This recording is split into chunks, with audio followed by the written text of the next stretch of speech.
Subscribe now and press the bell icon. Never miss an update.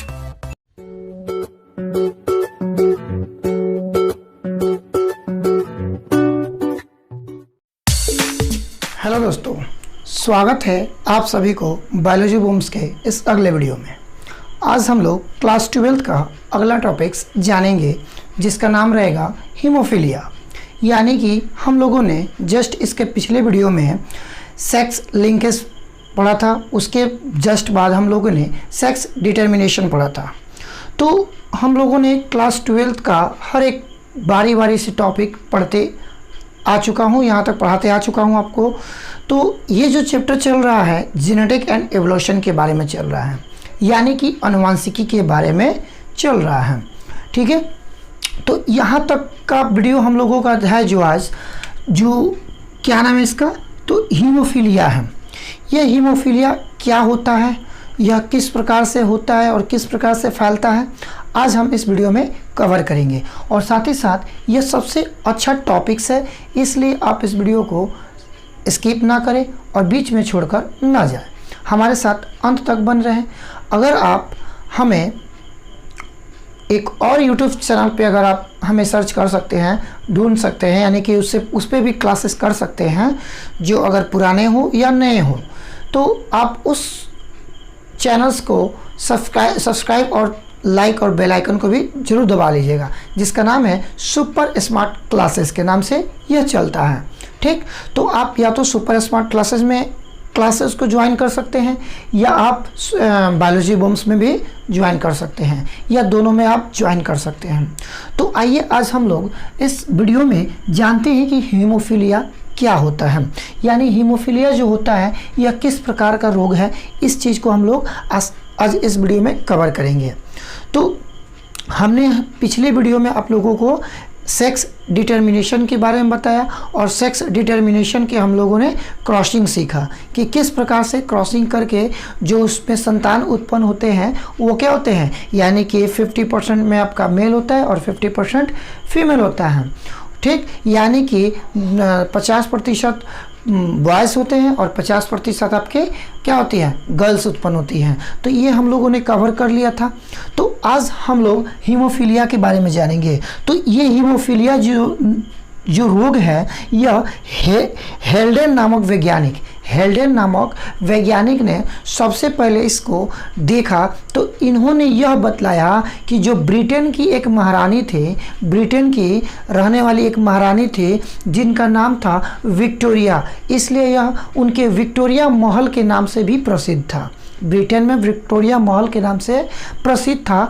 उनके महल में एक नौकरानी के मतलब उसका एक अंग कट जाने के कारण से, यानी बर्तन धुलते समय उनका हाथ कट गया, जिसके कारण से यानी कि लगभग 2 से 5 मिनट के अंदर उनके बॉडी का जो भी ब्लड था वो सारा का सारा क्या हो गया, फ्लो हो गया, यानी कि बह गया, निकल गया।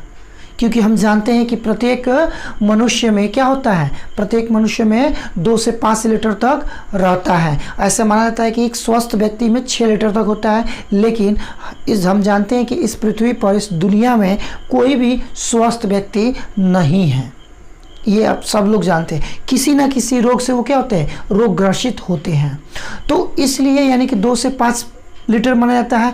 और वही महिलाओं में क्या होता है, 1/2 कम होता है, यानी कि महिलाओं में 1/2 लीटर क्या होता है, ब्लड कम पाया जाता है पुरुषों के अपेक्षा। ठीक है, तो यानी कि विक्टोरिया के महल में, यानी कि उनकी जो नौकरानी थी उनके हाथ कट जाने के कारण से उनके ब्लड से क्या, उनके शरीर से क्या हो गया, ब्लड सारा का सारा निकल गया, और जिसके कारण तुरंत उनका वहीं पर क्या हो गया, मृत्यु हो गया।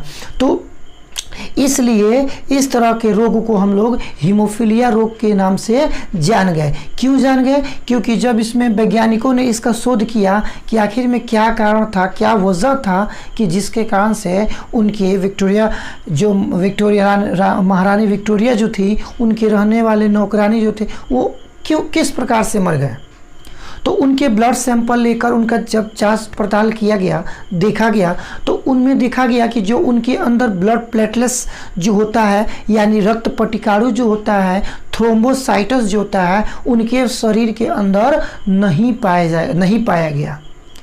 यानी कि जो ब्लड जिसके कारण मतलब किसी भी अंग से अगर आपका ब्लड निकलता है, अगर वह तुरंत नहीं जमता है तो समझ जाइएगा कि आपके अंदर थ्रोम्बोसाइटस का स्राव नहीं होता है, नहीं हुआ, जिसके कारण से क्या हुआ, ब्लड का स्राव मतलब बंद नहीं हुआ। अगर वह थ्रोम्बोसाइटस स्राव होता है, रक्त पटिकाणु स्राव होता है, तो आपका ब्लड क्या होता है, रुक जाता है, वहीं पर फ्लो होना रुक जाता है।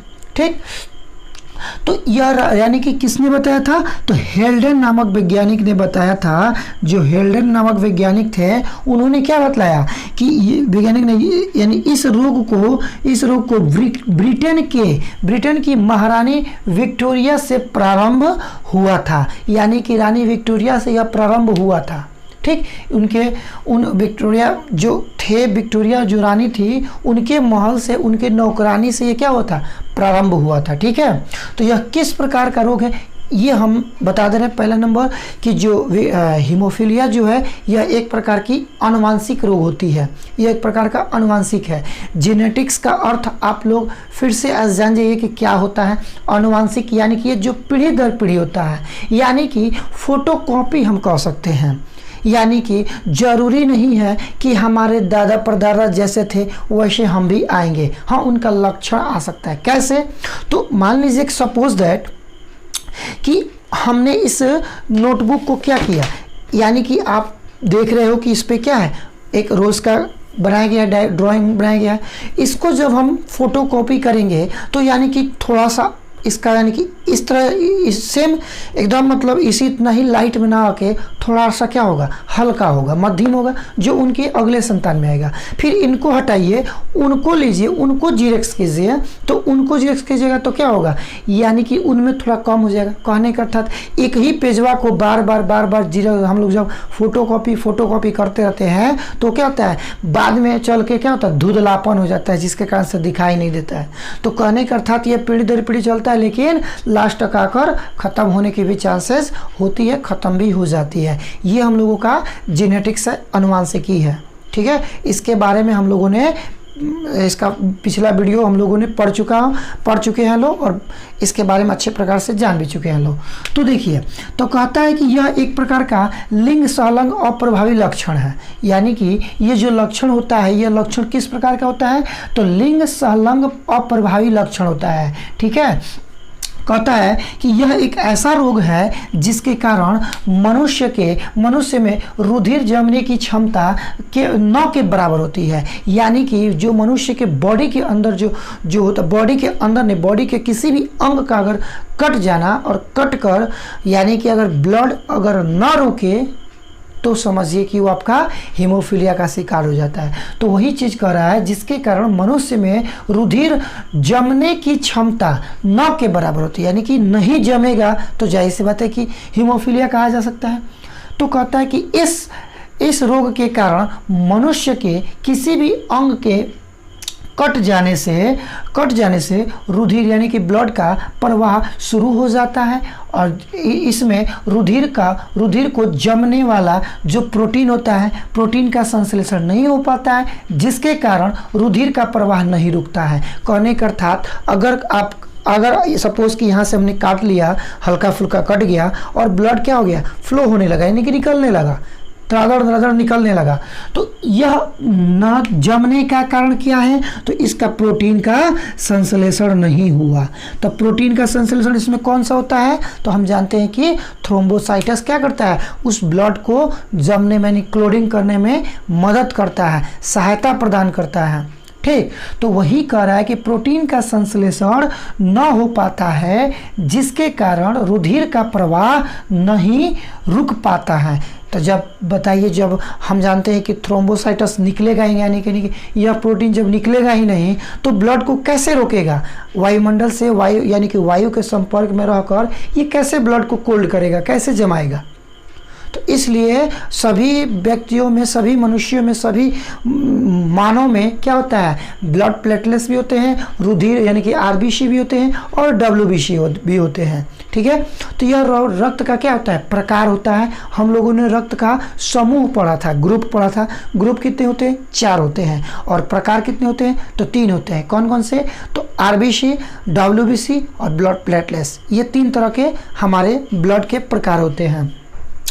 तो वही कह रहे हैं, जिसके कारण से रुधिर का प्रवाह क्या होता है, प्रवाह नहीं रुक पाता है, जिसे क्या कहते हैं हम लोग, हीमोफीलिया रोग के नाम से हम लोग जानते हैं। यानी कि यह इस प्रकार का जो रोग होता है वो क्या कहलाता है, हीमोफीलिया रोग कहलाता है। और यह कहता है कि इस रोग में आधा घंटा से 24 घंटा तक रक्त का थक्का नहीं बन पाता है। यानी कि आधा घंटा में अगर रक्त जम गया तो ठीक है ना, तो लगातार समझिए कि 24 घंटा तक उसमें रक्त का क्या होगा, क्लोडिंग नहीं हो पाएगा, यानी कि जम नहीं पाएगा। और जब नहीं जम पाएगा तो आपका 24 घंटा के अंदर में ब्लड पूरा का पूरा बॉडी के शरीर से क्या होता है, बाहर निकल जाता है, जिसके कारण से इसमें मृत्यु होने की चांसेस काफ़ी ज़्यादा होती है।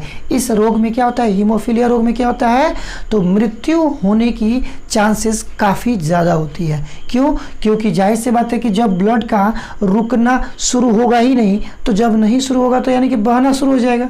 बहना शुरू होगा तो जाहिर सी बात है कि पूरा बॉडी का, शरीर का आपका क्या होगा, ब्लड निकल जाएगा। कह रहा है कि इस रोग में प्रोटीन की कमी होती है। जो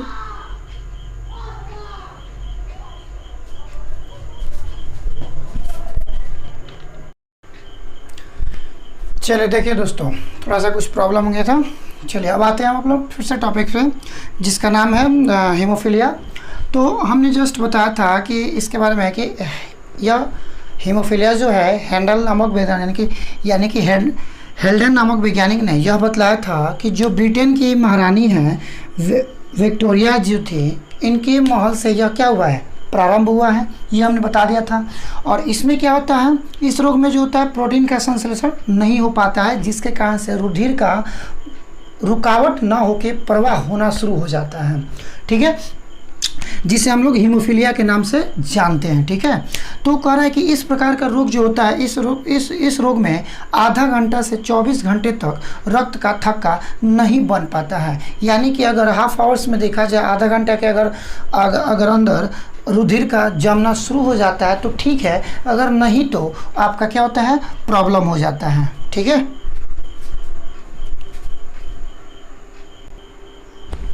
तो यह हाफ आवर्स में क्या होता है, अगर आधा घंटा से लेकर 24 घंटे तक क्या होता है इसमें, यानी आधा घंटा से पहले हो गया, रक्त का जम गया तो ठीक है, नहीं तो 24 घंटा के अंदर तक ये क्या होता है, रक्त का जमाव नहीं होने के कारण से पूरा का पूरा ब्लड क्या होता है, बॉडी से निकल जाता है, जिसके कारण से मनुष्य की क्या होती है, मृत्यु तक हो जाती है। कह रहा है कि इस रोग में प्रोटीन की कमी हो जाती है। यानी कि जब प्रोटीन की कमी होगी तो क्या होगा, यानी कि इस तरह के हम लोग रोग को, यानी कि प्रोटीन वाले रोग जब कमी हो जाती है तो इस तरह को हम लोग क्या करते हैं, क्लॉटिंग फैक्टर कहते हैं। यानी क्लॉटिंग फैक्टर ये क्या होता है, तो जिसमें प्रोटीन्स की मात्रा, यानी कि प्रोटीन्स की साफ क्या होती है, गिरावट आने लगती है, कमी आने लगती है, जिसके कारण से मनुष्य के क्या होता है, रक्त का थक्का बनना शुरू नहीं हो पाता है, रुक जाता है, ठीक है। तो कहता है कि ये नेक्स्ट कहता है कि यह रोग मुख्यतः पुरुषों में होता है। खास तौर पे यह हीमोफीलिया देखा जाए तो यह पुरुषों में होता है, ठीक है। और यह इसका मतलब वेक्टर कौन होता है, इसका वाहक कौन होता है, तो स्त्रियों के द्वारा होता है। यानी कि यह रोग जो होता है, यह रोगों का वाहक क्या होता है, यह रोगों का वाहक, यानी इस प्रकार के जो रोग होता है, रोगों का वाहक कौन होता है, तो स्त्रियां होती है, यानी कि फीमेल्स होती है। फीमेल के द्वारा क्या होता है, ये पहुंचता है। और यह एक्स, यानी कि इस प्रकार के जो जीन होते हैं वह एक्स क्रोमोसोम पे पाए जाते हैं, आपके एक्स क्रोमोसोम पे पाए जाते हैं। तो इसमें क्या है, आपका 3-4 ऑब्जेक्टिव बन सकता है। जाहिर सी बात है कि सबसे पहले पूछेगा कि बताइए हीमोफीलिया रोग के बारे में सर्वप्रथम किस वैज्ञानिक ने बताया था, तो आपका हो जाएगा हेल्डन हो जाएगा, ठीक है।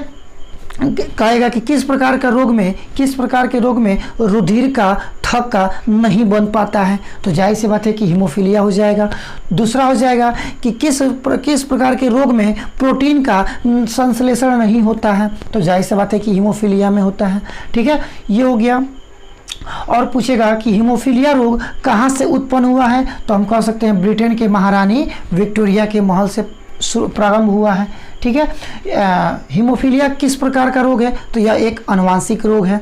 इसमें बहुत सारा ऑब्जेक्टिव इस तरह के छोटे छोटे बन सकते हैं जो कि आपके लिए क्या है, इम्पोर्टेंट्स है, साथ ही साथ यह कॉम्पिटिटिव लेवल तक के लिए इम्पोर्टेंट्स है। तो जितना भी हमने बात बताया हो, जितना छोटे छोटे टॉपिक्स बताया है जो ऑब्जेक्टिव के रूप में, वो आप उसको नोट करके ज़रूर रखिएगा। आई होप कि जब आपको उससे पूछा जाएगा तो आप उसको क्लियरफाई आराम से कर सकोगे। ठीक है, तो चलिए, तो ये रहा था हम लोगों का आज था हीमोफीलिया के बारे में। हीमोफीलिया का जो हम लोग को पढ़ना है क्रॉसिंग ओवर, यानी कि इसमें अब एक कोई अगर विवाहित महिला और पुरुष को के बीच जब हम लोग संकरण कराते हैं, यानी कि जब क्रॉसिंग कराते हैं, तो उनमें संतान जो उत्पन्न होते हैं वह हीमोफीलिया वाले होते हैं या नहीं होते हैं। कहने का अर्थात जो एक मान लीजिए कि हमने हीमोफीलिया वाले पुरुष को ले लिया और नॉन हीमोफीलिया वाले महिला हो गई। ठीक है, यानी कि हीमोफीलिया रोग स्त्री में नहीं है, हीमोफीलिया रोग पुरुष में है। तो इस तरह के जब हम लोग क्रॉसिंग करते हैं तो उसमें कौन सा आपका जो आपका क्या होता है, बच्चे जन्म लेते हैं तो क्या हुआ, हीमोफीलिया से शिकार होते हैं या नहीं होते हैं। फिर उसी को जब हम अपोजिट करेंगे, यानी हीमोफीलिया वाले महिला को लेंगे और नॉन हीमोफीलिया वाले पुरुष को के बीच जब हम लोग क्रॉसिंग कराएंगे, तो यह क्रॉसिंग हम लोग मतलब इस क्रॉसिंग में देखा जाएगा कि कौन से बच्चे में हीमोफीलिया रोग आता है और कौन से नहीं आता है। आप इसको नोट कर लीजिए, स्क्रीनशॉट लेना हो ले सकते हैं।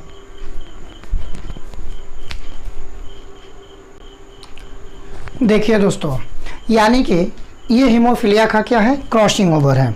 हम लिख सकते हैं, फिगर किस चीज़ का है, तो क्रॉसिंग ऑफ हीमोफीलिया। ठीक, ये हम लोगों ने क्रॉसिंग किया हीमोफीलिया का।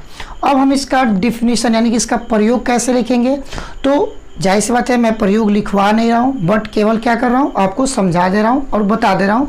आप उसको क्या कीजिएगा, नोट कर लीजिएगा। ये हमने डायरेक्ट क्रॉसिंग ओवर कर लिया।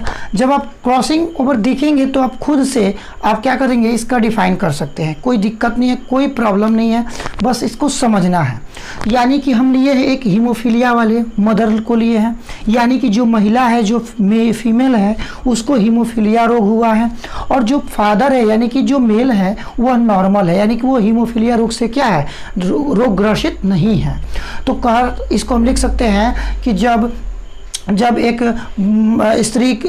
एक हीमोफीलिया वाले स्त्री को नॉर्मल यानी कि सामान्य पुरुष के साथ जब हम लोग विवाहित करते हैं तो उनके जो संतान उत्पन्न होते हैं वह 50-50% उत्पन्न होते हैं, यानी कि 50% आपका नॉर्मल होता है और 50% आपका कैरियर हो जाता है, यानी कि हीमोफीलिया रोग उत्पन्न वाले हो जाते हैं। ठीक है, हीमोफीलिया हो जाते हैं। तो कहने का अर्थात जो 50-50% है, तो इस 50% में XX हम जानते हैं कि किसको कहते हैं, तो डॉटर को कहते हैं, यानी आपकी पुत्री हो जाती है। और XY किसको कहते हैं, हम लोग सन को कहते हैं, यानी कि हमारा बॉयज़ हो गया, ये आपका क्या हो जाएगा, ये आपका बॉयज़ हो जाएगा, ये आपका क्या हो जाएगा, गर्ल्स हो जाएगा। ठीक, तो कहने का अर्थात एक इसमें गर्ल्स में रोग उत्पन्न हो जाता है और दूसरा उसके सन में यानी कि लड़का में उसको क्या होता है, उत्पन्न हो जाता है। यही तो आपको प्रयोग के में लिखना है। तो ये आपका XX और H जो लिखे हैं, H क्या है, H यह दर्शाता है कि यह एक हीमोफीलिया का क्या है, शिकार है, यानी कि हीमोफीलिया का यह शिकार यानी कि पीड़ित है, यह नॉन पीड़ित है, यानी कि इसको रोग नहीं हुआ है। जब इन दोनों का हम लोग क्या किए, संगम करा देने के विवाह करा दिए, तो वह विवाह कराने के बाद से जो उनका संतान उत्पन्न हुआ, तो जाहिर सी बात है कि यह एक प्रकार का आनुवंशिक लक्षण है। तो पीढ़ी दर पीढ़ी तो आएगा ही, थोड़ा सा है या ज़्यादा है या पूरा आए। तो ये क्या होता है, तो देखिए ये फर्स्ट पीढ़ी जो भी है, तो ये जो XX हो रहा है ये क्या है, तो नॉर्मल आपका यानी कि नॉर्मल गर्ल है। ठीक है, नॉर्मल गर्ल है, नॉर्मल गर्ल है। ये आपका XY क्या है, नॉर्मल सर यानी कि बॉयज़ है। ये X के पावर H और X जो है ये आपका क्या, हीमोफीलिया सन है। इस पे भी है तो ये भी हीमोफीलिया सन है। हमने जस्ट अभी बताया था कि जो हीमोफीलिया होता है वह किस क्रोमोसोम पे होता है, तो X क्रोमोसोम पे होता है।